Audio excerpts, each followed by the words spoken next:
back again. Now that y'all have got to watch the introductory video and you kind of know what we're going to be talking about, I just want to jump right on in.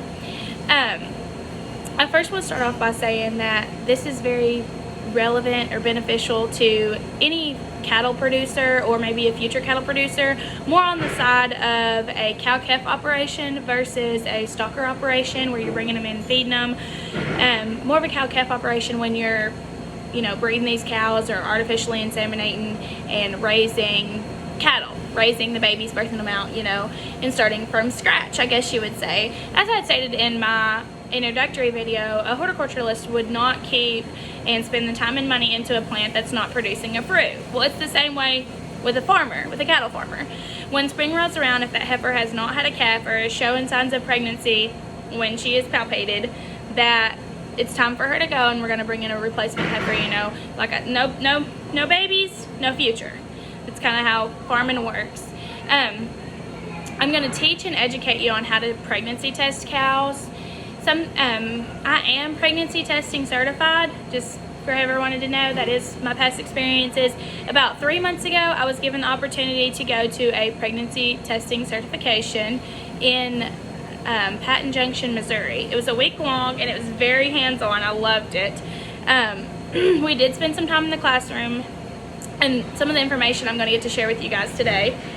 Micah Brusto told me at that clinic, and this is something that will definitely stick with me, open cows are a serious determinant of your production, and so the more that you practice, the better we got. Like I said, it's very hands-on.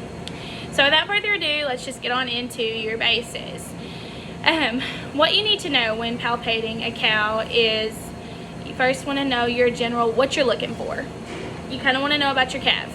So at any sale barn, you're going to be tagging them first stage, second stage, or third stage. First stage is going to be 1 to 3 months. Second stage is 3 to 6. Third stage is 3 to 9, which third stage is going to be also known as heavy bred. So another thing that also needs to stick with you is to know when you're looking, you've got the rumen on the left, calf on the right. So that's just kind of like a write that on the back of your hand type thing. Got to know it. And the two things that you're definitely going to need is 1 mil sleeves. We're not going to be using any cheap sleeves.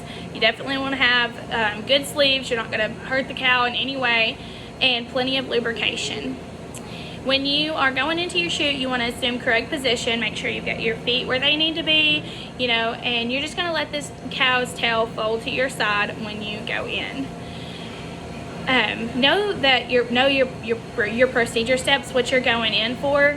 When you're going for palpation, your actions are going to be to find the cervix, and once you find the cervix, you're then going to go down to the uterine horns and you're going to feel. So feel for that calf and determine the stages of pregnancy at that point.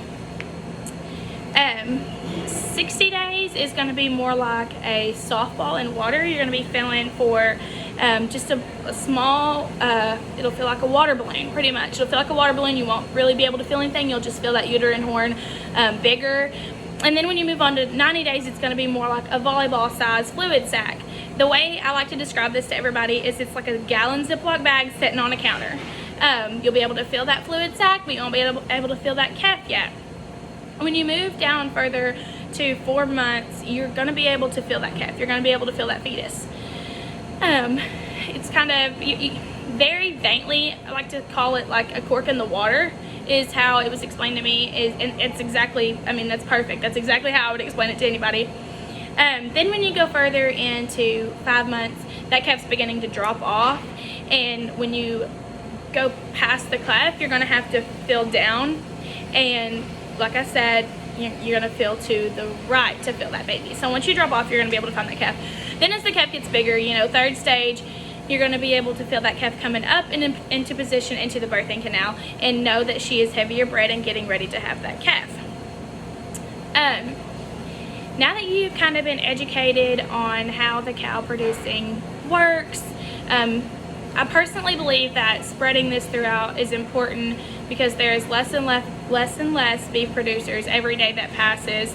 And the fact of education, we need to be, there has to be beef producers. Without this, the grocery shelves would be emptier than they already are, everything that's going on right now.